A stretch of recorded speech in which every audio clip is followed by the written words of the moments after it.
رسول اللہ کی بارگاہ میں سب سے پہلے ایمان لے آنے والوں میں پہلا نام سر فارس سیدہ خدیجہ الکبریٰ کا آتا ہے، اور یہ وہ عظیم ہستی ہے کہ نبی الانبیاء صلی اللہ علیہ وآلہ وسلم کی جتنی بھی آل ہوئی وہ سب کے سب انہی کی اولاد میں سے ہوئی، اور یہ وہ سیدہ ہے کہ ہر مشکل گھڑی میں رسول اللہ کا ساتھ دیا، ہر مشکل وقت میں رسول اللہ صلی اللہ علیہ وآلہ وسلم کا سہارا بنی۔ اور صرف ایک بات عرض کرنا چاہوں گا، اور اس سے فرمائے کہ ہماری زندگی کا نظام بدل سکتا ہے کہ رسول اللہ صلی اللہ علیہ وآلہ وسلم نے ایک فرمائے کہ جس طرح پوری امت کے لیے آپ مصلح بن کے آئے اور پوری امت کی اصلاح کے لیے آپ تشریف لائے، اور فرمائے کہ اسی طرح گھریلو معاملات میں بھی فرمائے کہ گھر کے اندر بھی نبی الانبیاء صلی اللہ علیہ وسلم کا اخلاق کریمانہ، آپ کا پیار، آپ کا محبت اپنے گھر والوں کے ساتھ یہ بتاتا ہے کہ رسول اللہ صلی اللہ علیہ وآلہ وسلم فرمائے کتنی محبت اور شفقت فرماتے تھے۔ حضرت سیدہ خدیجہ الکبریٰ سلام اللہ علیہا جب آپ کا وقت وصال آیا تو سیدہ خاتون جنت کو بھیجا کہ جاؤ رسول اللہ کی بارگاہ میں عرض کرو کہ اپنی مزمل والی چادر مجھے عطا فرمائے، اپنی مزمل والی چادر عطا فرمائے۔ تو رحمت عالم صلی اللہ علیہ وسلم نے فرمایا کہ چادر کیا کرتے ہیں؟ عرض کی یا رسول اللہ صلی اللہ علیہ وسلم، فرمائے کہ امی جان نے چادر منگوائی ہے، حضور نے چادر تو دے دی، پیچھے آپ بھی فوراً تیز تیز قدم چلتے ہوئے آئے، جیسے کریم آقا صلی اللہ علیہ وسلم دروازے پہ آئے آپ بھی رک گئے اور پوچھا اے خدیجہ چادر کیوں منگوائی؟ عرض کی آقا مجھے محسوس ہو گیا ہے کہ میرا وقت آ گیا ہے، وقت آ گیا ہے، تو اب میں چاہتی تھی کہ اس مزمل والی چادر پہ میرا کفن دیا جائے، مجھے اس چادر میں کفن دیا جائے۔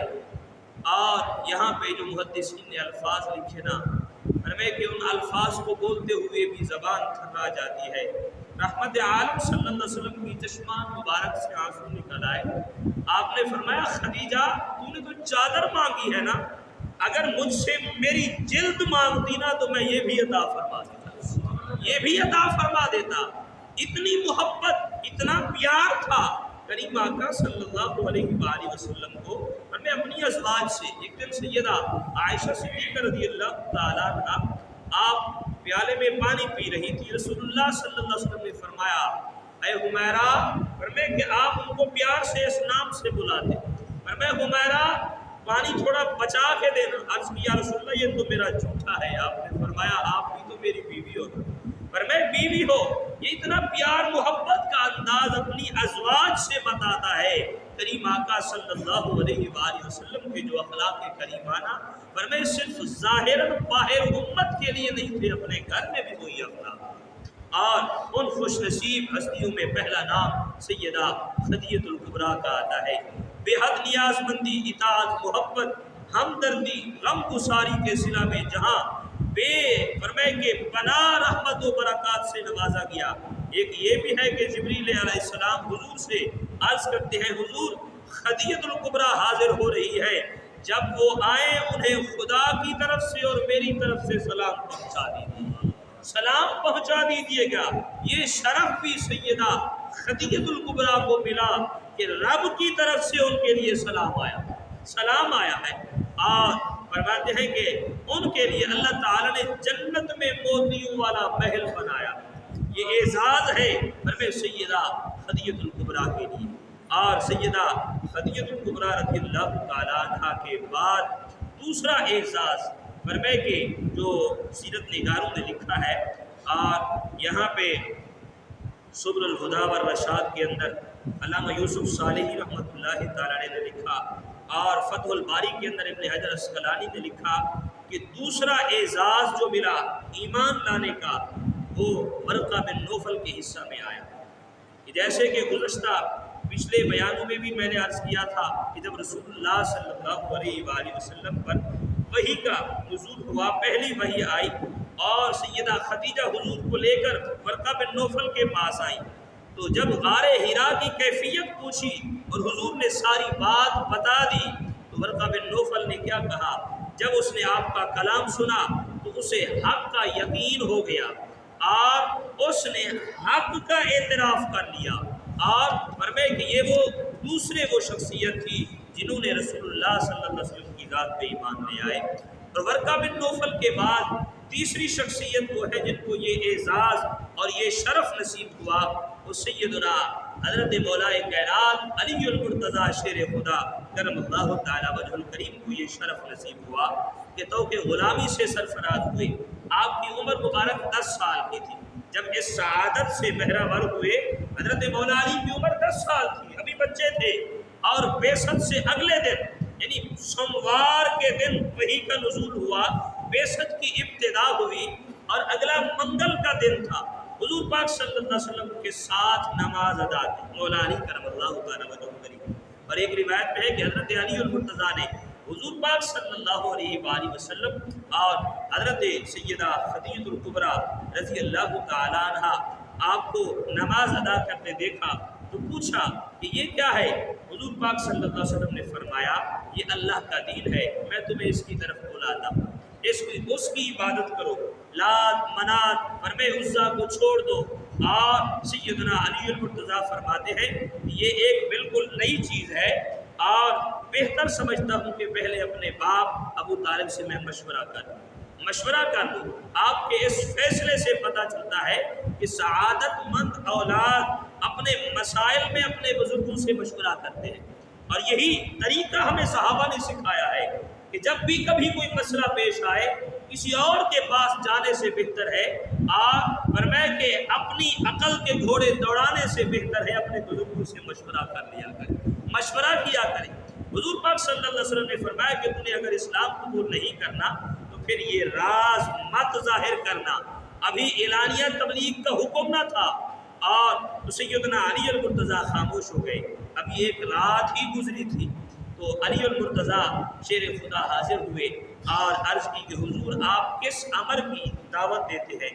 آپ صلی اللہ علیہ وسلم نے فرمایا خدا کو وحدہ لا شریک مانو، فرمائے لات منات عزا کا انکار کرو اور بت پرستی سے نفرت کرو، اور میں اللہ کا رسول ہوں۔ فرمائے میں تمہیں اس طرف یہ دعوت پیش کرتا ہوں۔ سیدنا علی المرتضیٰ شیر خدا کرم اللہ تعالی وجہ الکریم نے فرمائے کلمہ پڑھ کے اسلام قبول کرنے کا اعلان کیا۔ قریباً 1 سال تک فرمائے کسی کو پتہ نہ چلا۔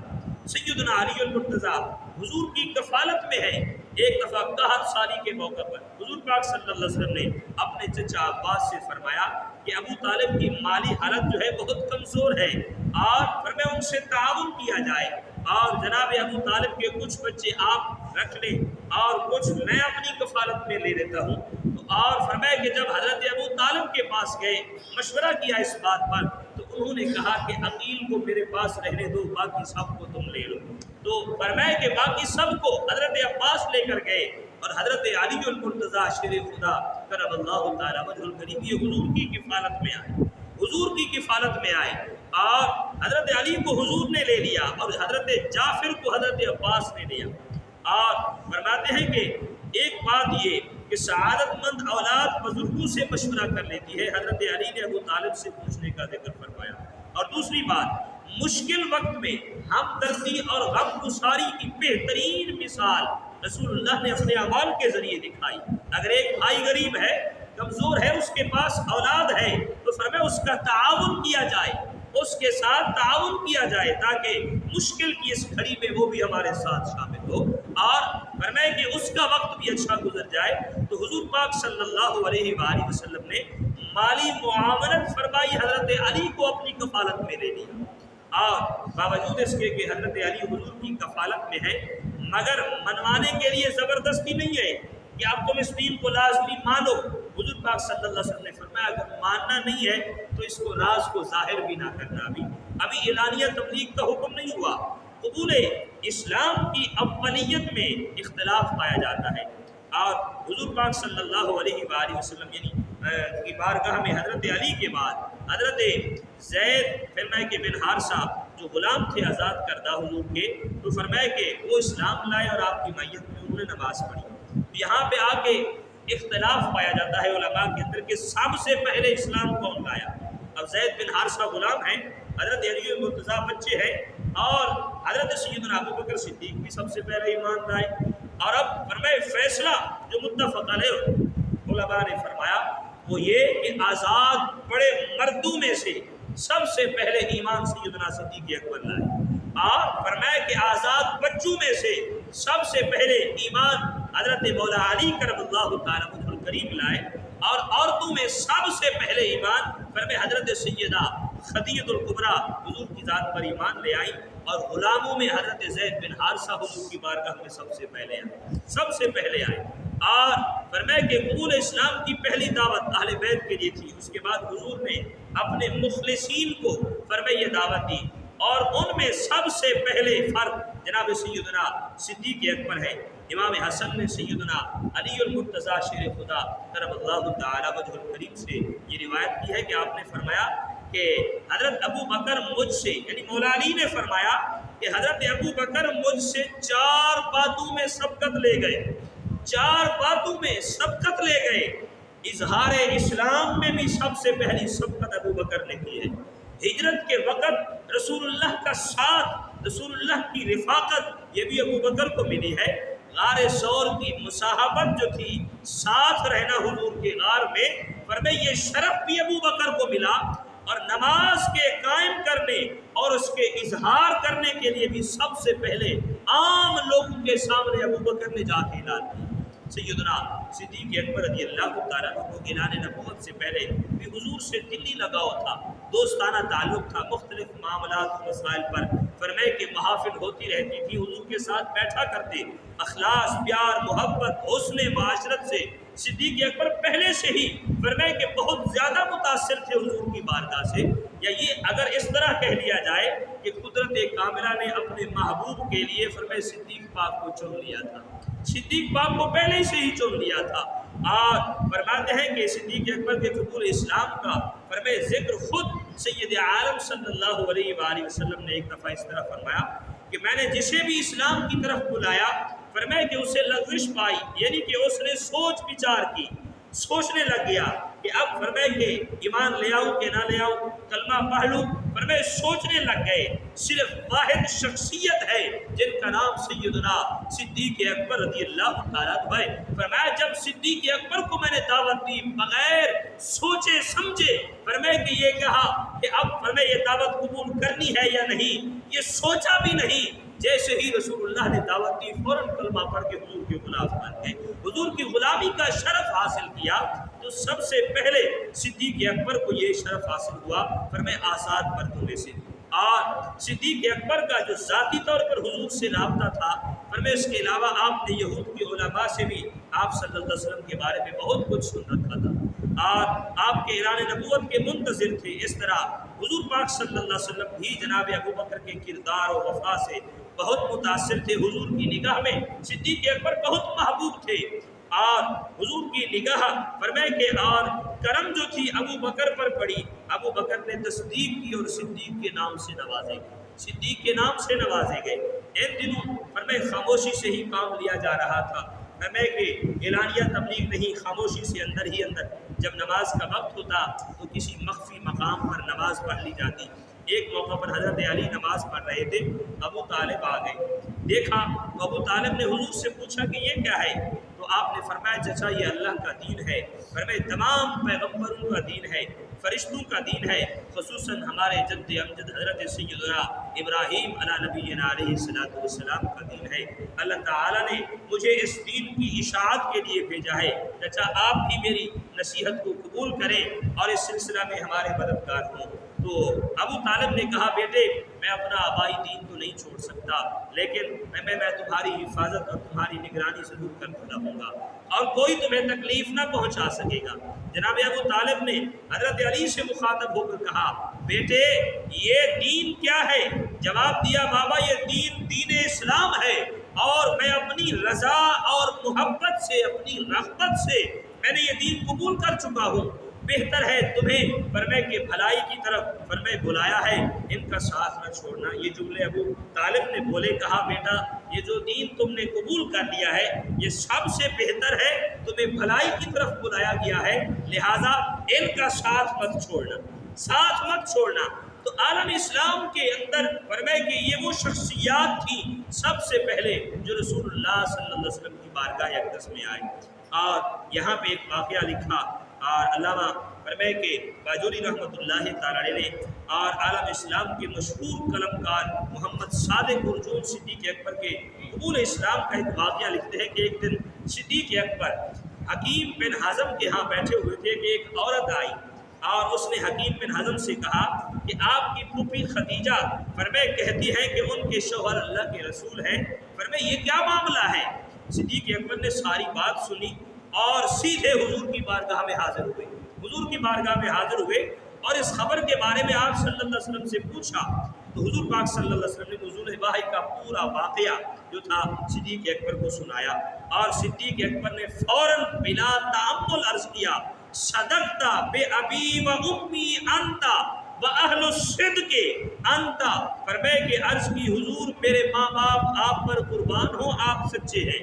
آپ سچے ہیں اور آپ سچوں میں سے ہیں۔ انا اشہد ان لا الہ الا اللہ وانک رسول اللہ، فرمائے یا رسول اللہ میں گواہی دیتا ہوں اللہ وحدہ لا شریک ہے اور آپ اس کے رسول ہیں، اللہ کے رسول ہیں۔ تو صدیق اکبر نے بغیر کسی تعامل کے فرماتے ہیں یہ گواہی دی۔ اور فرمائے کہ شرح مواہب الدنیا میں علامہ زرقانی علیہ رحمہ نے بھی صدیق اکبر کے قبول اسلام کے واقعہ کو انہی الفاظ سے بیان فرمایا۔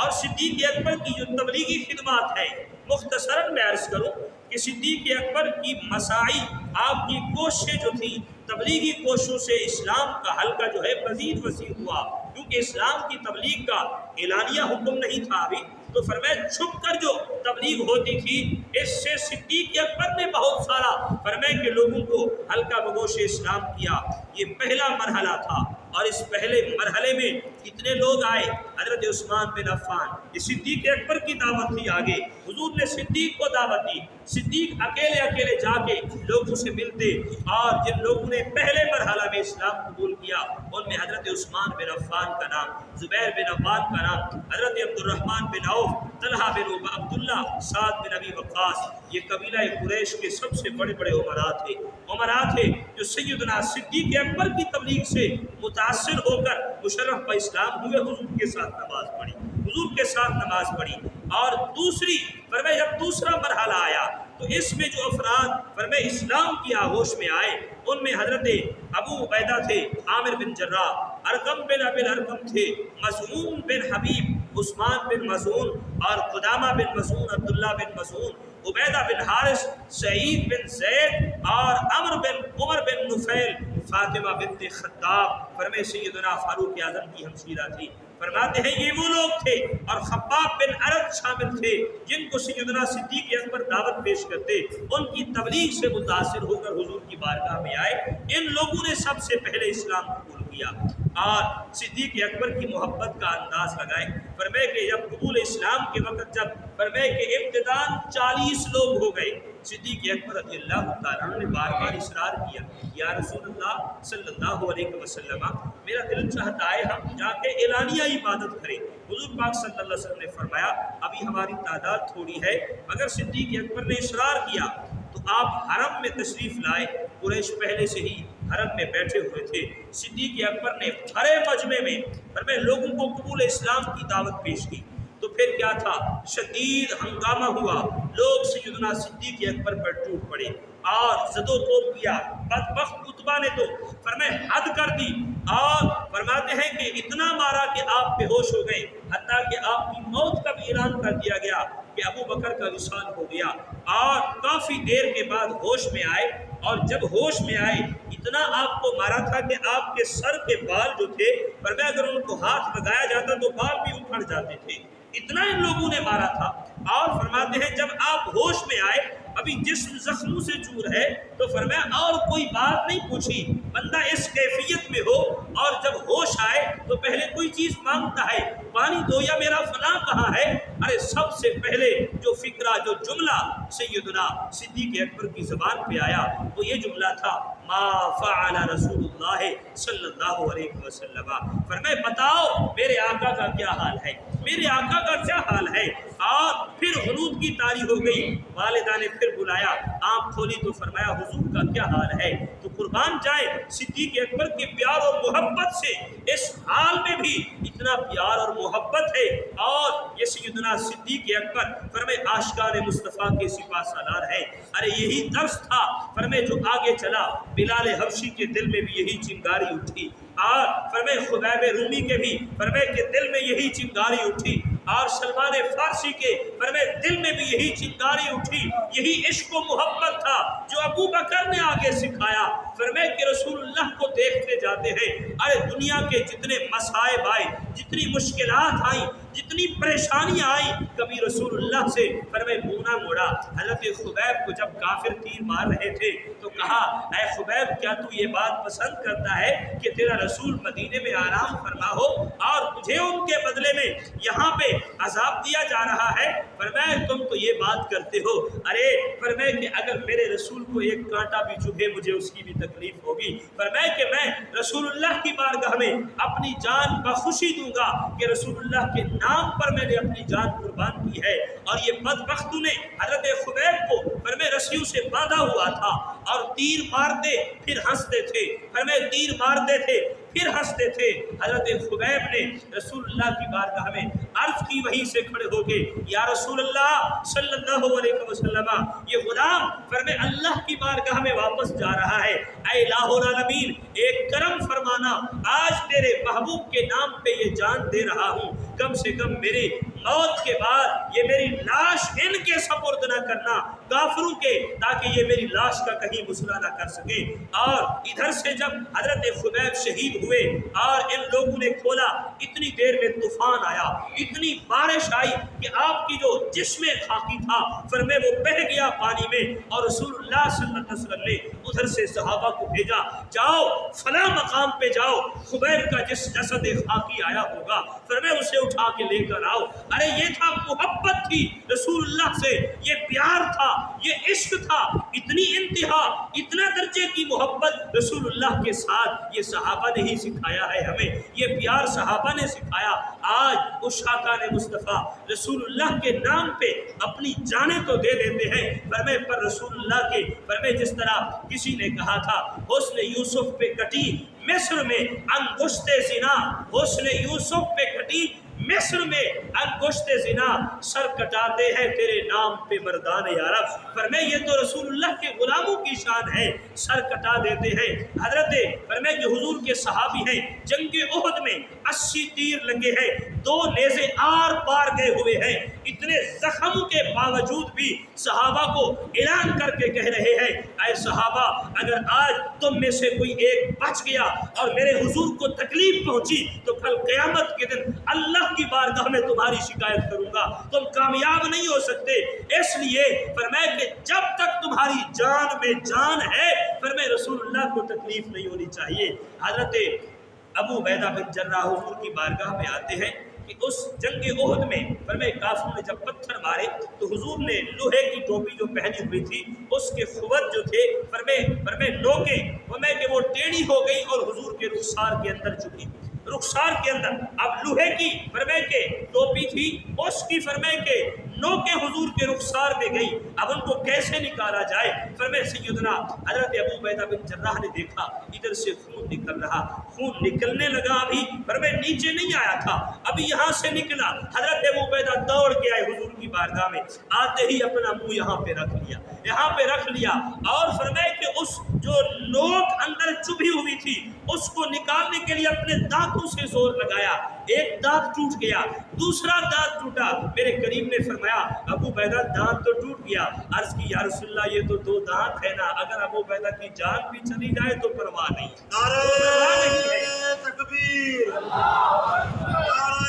رسالت، نعرہ حیدری، نعرہ غوثیہ، علماء اہل سنت۔ یہ صحابہ کی اتنی محبت کہ حضور کے رخسار سے فرمائے نکلا ہوا خون بھی چوس لیا،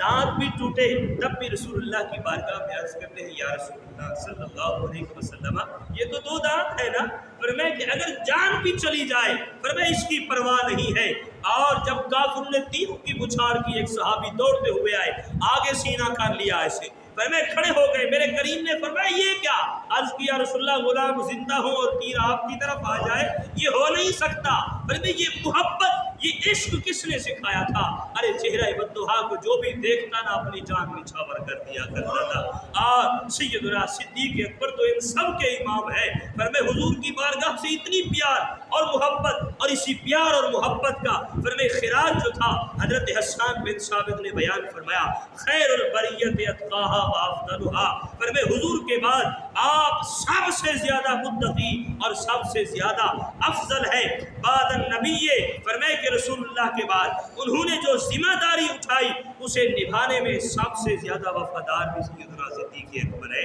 تو یہ وثانی اسنے، فرمایا کہ وثانی التالی المحمود مشہد، حضور کے بعد آنے والے دوسرے آپ تھے اور آپ کا مشہد فرمایا قابل تعریف تھا۔ فرمایا یہ رسول اللہ سے پیار کے انداز تھے صحابہ کرام کے، سب کچھ نچھاور کرنے کے بعد بھی فرماتے ہیں حضور کی بارگاہ میں یا رسول اللہ اب باقی یہی جان ہے، فرمایا یہ بھی حضور کے نام پہ قربان ہو جائے تو ہمارے لیے بڑا شرف ہوگا۔ ارے یہاں پہ تو بڑے بڑے آئے تھے نا، فرمایا کہ کسی کی عمر 40 سال ہے، فرمایا کسی کی فرمایا 35 سال ہے، 30 سال کے جوان آ رہے۔ اور جب جنگ احد کا موقع تھا فرمایا ایک مائی صاحبہ بھی آئی تھی، فرمایا اپنا 3 ماہ کا بچہ حضور کی بارگاہ میں پیش کرنے آئی ہے۔ عرض کی یا رسول اللہ فرمایا یہ میرا بچہ ہے اس کو بھی ساتھ لے جائے۔ میرے کریم نے فرمایا ابھی تو یہ شیر خوار ہے۔ عرض کی یا رسول اللہ مجھے بھی پتا ہے یہ شیر خوار ہے، لڑ بھی نہیں سکتا، کچھ کر بھی نہیں سکتا، پر اتنا تو ضرور ہوگا نا آقا جب کافر تیر ماریں گے آپ اسے ڈھال بنا لینا، ڈھال بنا لینا، کل قیامت کے دن کم سے کم میں یہ تو کہوں گی نا فرمایا رسول اللہ کے جو جانثار تھے ان میں میرا بھی ایک بیٹا تھا، میرا بھی ایک بیٹا تھا۔ ایسا ایثار، ایسی محبت ارے کہاں ملتی ہے؟ کائنات میں جتنے نبی آئے فرمایا کسی کی اتنی تعریف نہیں کی گئی، فرمایا کسی کے اتنے اوصاف نہیں بیان کیے گئے، فرمایا کہ جتنے میرے کریم آقا کے بیان ہوئے، جتنی محبت آپ سے ہوئی کسی کے اتنے صحابہ بھی نہ ہوئے جتنے صحابہ میرے آقا کے ہوئے۔ فرمایا یہ کریم آقا کا اعجاز تھا، یہ ایک معجزہ تھا جو اللہ نے اپنے محبوب کو عطا فرمایا۔ اور فرماتے ہیں یہی معجزہ اور حضرت سیدنا صدیق اکبر کے بعد حضور کی بارگاہ میں آنے والے حضرت سیدنا جعفر بن ابی طالب بھی ہے۔ ایک دن سیدنا علی المرتضیٰ حضور کے ساتھ نماز میں مصروف تھے، اتفاق سے ابو طالب ادھر سے گزرے، حضرت جعفر بھی ساتھ تھے۔ ابو طالب نے حضرت جعفر سے مخاطب ہو کے کہا بیٹا تم بھی علی کی طرح اپنے چچا زاد بھائی محمد کے فرمایا قوت و بازو بن جاؤ اور نماز پڑھو۔ فرمایا غالباً 21 یا 25 صحابہ کے بعد فرمایا یہ حلقہ بگوش اسلام ہوئے اور فرمایا کہ حضور کی بارگاہ میں آ گئے۔ اور یہ جعفر بن ابی طالب ہے، فرمایا کہ جو جنگ میں شہید جب ہوئے نا اور حضور پاک صلی اللہ علیہ وآلہ وسلم نے فرمایا کہ مدینہ میں بیٹھ کے ان کی شہادت کی خبر دی تھی، مدینہ میں بیٹھ کے ان کی شہادت کی خبر دی، اور حضرت جعفر بن ابی طالب فرمایا وہ جانثار ہیں، وہ سپاہ سالار تھے۔ جب کافروں نے تیر مارا کہا ان کو گرا دو، ان کا جھنڈا گر گیا تو فرمایا ہم جیت جائیں گے۔ اب جتنے تیر مارے حضرت سیدنا جعفر بن ابی طالب رضی اللہ تعالیٰ عنہ جھنڈے کو سنبھالے ہوئے کبھی ہاتھوں سے کبھی منہ سے کبھی گلے کے نیچے سے ایسے پکڑ پکڑ کے سنبھال رہے، اتنی تیروں کی بوچھار کی حتیٰ کہ جب یہ اپنے گھوڑے سے نیچے آنے لگے اللہ نے فرمایا جبرائیل دیکھ رہا ہے تو؟ فرمایا دیکھ رہا ہے، فرمایا جلدی جا، فرمایا یہ میرے نبی کا غلام ہے، فرمایا یہ بندہ ہو کے فرمایا کہ اس نے میرے نبی کے جھنڈے کو نہیں گرنے دیا، میں رب ہو کے کیسے گرنے دوں گا؟ فرمایا جبرائیل بن کے نہیں جانا، جعفر بن کے جانا ہے۔ فرمایا جب حضرت جبریل امین آئے تو فرمایا جعفر بن ابی طالب کی صورت بن کر آئے۔ ابھی کافروں نے تو تیر مار کے انہیں گرایا تھا اور پھر دیکھا تو وہ گھوڑے پہ بیٹھ گئے، جھنڈا پکڑا ہوا اور کافر ایک دوسرے سے کہنے لگے یار یہ کیسے ہو سکتا ہے، ہم نے ابھی تو انہیں فرمائے شہید کیا ہے اور پھر یہ بیٹھ گئے۔ انہی میں سے ایک پادری تھا، کہنے لگا ارے یہ رسول اللہ کے غلام ہے، فرمائے تم ایک کو مارو گے یہاں ہر بندہ جعفر بن ابی طالب بنا ہوا ہے۔ اور فرمائے یہ وہی جعفر ہیں جب ان کی زوجہ حضور کی بارگاہ میں بیٹھی تھی، حضور نے ایسے آسمان کی طرف دیکھا اور کہا وعلیکم السلام، فرمائے کہ اور حضرت اسماء نے پوچھا حضور یہاں پہ نظر تو کوئی نہیں آیا، سلام کسی نے بھی نہیں کیا اور آپ نے جواب کسے دیا؟ میرے کریم آقا نے فرمایا اسماء، فرمائے ابھی جعفر بن ابی طالب فرمائے کہ یہاں سے فرشتوں کے ساتھ پرواز کر رہے تھے، رب نے انہیں سبز پر عطا فرمایا ہے، وہ یہاں سے گزر رہے تھے، انہوں نے مجھے سلام کیا، میں نے سلام کا جواب دیا ہے۔ یہ رسول اللہ کے صحابہ ہے، یہ عشق تھا، اتنا پیار تھا، اتنی محبت تھی۔ اسی محبت کو قرآن نے کہا کس انداز سے بیان کیا جائے، فرمایا ان الذین قالوا ربنا اللہ ثم استقاموا، فرمایا جب ان لوگوں نے کہا نا ہمارا رب اللہ ہے اور یہ بتایا ہمیں رسول اللہ نے ہے، فرمایا ہمارا رب اللہ ہے، پھر اس بات پر ڈٹ گئے، پکے رہے کہ اس سے مڑنا نہیں ہے واپس، فرمایا تتنزل علیہم الملائکہ، فرمایا پھر اللہ نے فرشتوں کو نازل فرمایا اللہ تخافوا ولا تحزنوا، نہ انہیں کوئی خوف ہے نہ غمگین ہے، فرمایا وابشروا، فرمایا انہیں خوشخبری دو بالجنت التي کنتم توعدون، جس جنت کا رب نے تم سے وعدہ فرمایا ہے اس جنت کی خوشخبری ہو تمہیں، خوشخبری ہو تمہیں، یہ رسول اللہ کے وفاداروں کا صلہ ہے۔ اس لیے آج کائنات میں ہم فرمائے اتنے خوش بیٹھے ہوئے ہیں اور اتنے محبت بھرے انداز میں ان کا تذکرہ کر رہے اور سن رہے ہیں، یہ بات بتاتی ہے کہ آج بھی وہی صحابہ والا پیار فرمائے کہ اس شاکان مصطفیٰ کے دلوں میں زندہ ہے اور یہ قیامت تک زندہ رہے گا۔ اگر آج بھی ہم نے اپنی اولادوں کو رسول اللہ کی محبت، صحابہ کے تذکرے، میں اکثر یہ کہا کرتا ہوں فرمائے اپنے اولاد کو فرمائے جب گھر میں بیٹھا کرو صحابہ کے تذکرے سنایا کرو، فرمائے ایک صحابی کا تذکرہ سنا، فرمائے پڑھا، اس کو بچوں کو سنایا بیٹا یہ صحابی کس انداز سے رسول اللہ پر جانثاری کرتے تھے، اپنا مال سب کچھ قربان کرتے، یہ صحابہ کو یہ واقعات بجائے اس کے کہ ہم بچوں کو فرمائے کارٹون ٹی وی دکھائیں، فرمائے صحابہ اپنے بچوں کو یہ دین کے احکامات تاریخ اسلام سنایا کرو، فرمائے کل قیامت کے دن فرمائے ایسا نہ ہو فرمائے کہ ہماری اولاد اپنی تہذیب ہی بدل دے، اپنا مسلک ہی بدل دے، اپنا مشرب ہی بدل دے، بلکہ جب ہماری اولادوں کے پاس رسول اللہ کے ان غلاموں کے تذکرے ہوں گے تو پھر ان اولادوں میں خالد بن ولید جیسا جوش و جذبہ بھی ہوگا،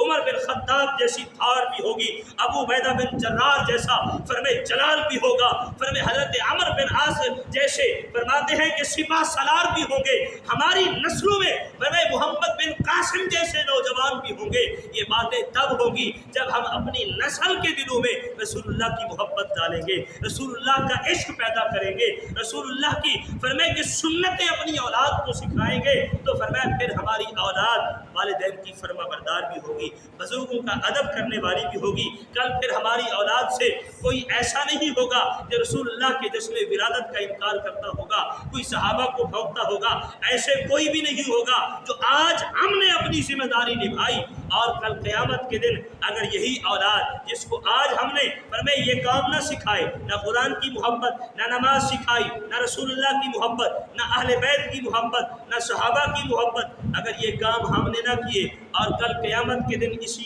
اولاد نے رب کی بارگاہ میں کہہ دیا مالک تم تو جانتا تھا نا میں بچہ تھا، میرے باپ نے مجھے کچھ نہ سکھایا، اب قصور ہے تو اسی کا ہے، تو پھر اس وقت کیا جواب دیں گے رب کی بارگاہ میں؟ اس لیے آج جب موقع ہے فرمائے اس لیے اپنی اولاد کو دین اسلام سکھائیں اور رسول اللہ کی محبت، صحابہ کی محبت، صحابہ کے تذکرے سنایا کریں، کتابیں چھوٹی چھوٹی فرمائے صحابہ کے تذکرے، اقوال صحابہ فرمائے تاریخ صحابہ کتابیں ملتی ہے اپنے گھروں میں رکھیں، حدیث پاک کی کتاب گھر میں رکھیں، کم سے کم اپنے بچوں کو روزانہ ایک حدیث سنایا کریں، ہمارے بچوں کے دلوں میں بھی رسول اللہ کی حدیثیں پڑھنے یاد کرنے کا شوق اور جذبہ پیدا ہو، فرمائے یہ تب ہوگا جب ہم ان کے سامنے یہ کام کریں گے۔ اور اگر ہم خود بھی نماز نہ پڑھیں اور ہم یہ امیدیں لگا کے بیٹھے رہیں کہ ہماری اولاد بھی عالم بن جائے، ہماری اولاد بھی قاری بن جائے، ہماری اولاد بھی حافظ الحدیث بن جائے، ہماری اولاد ثنا خوان رسول بن جائے، یہ قطعاً ممکن نہیں ہوگا۔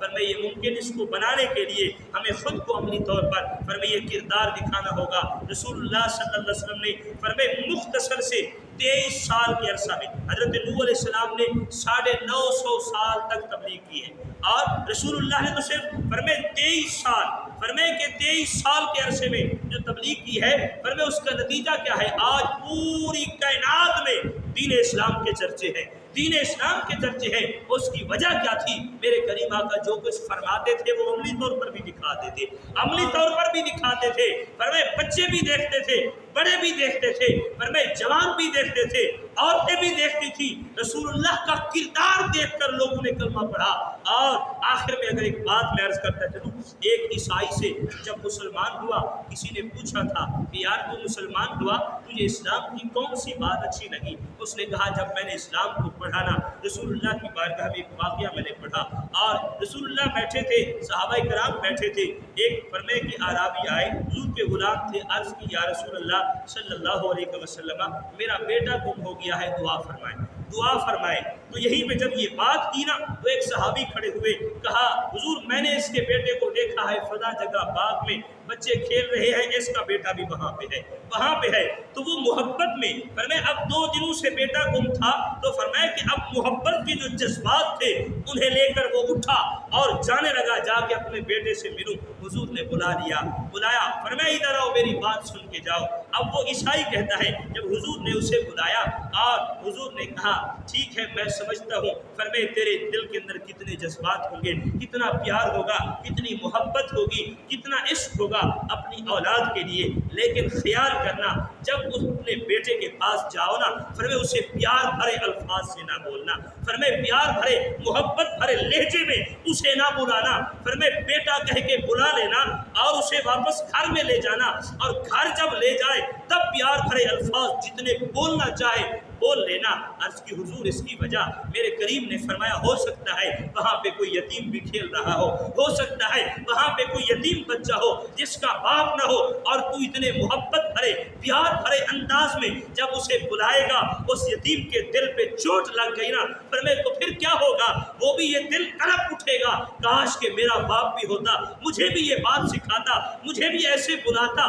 پیار سے بلاتا۔ اس لیے اسی بات نے مجھے اتنا متاثر کیا، ارے جو نبی اپنے یتیموں کا اتنا خیال رکھتا ہے وہ باقیوں کا کتنا خیال رکھتا ہوگا۔ اور میں اسی بات نے مجھے متاثر کیا، میں نے اسلام قبول کیا ہے۔ اللہ نے تو ہمیں یہ دولت ایمان محبوب کا صدقہ عطا فرمائی ہے، اس کو سنبھالنے کے لیے ہمارے پاس یہی ایک راستہ ہے، جس کو سامنے قرآن اور رسول اللہ کی سنت کو سامنے رکھ کے اپنی اولاد کی تربیت کرنی ہے، اپنی آنے والی نسل کی تربیت کرنی ہے، تاکہ ہماری زندگی رسول اللہ صلی اللہ علیہ وآلہ وسلم کے لائے ہوئے احکامات کے مطابق گزرے۔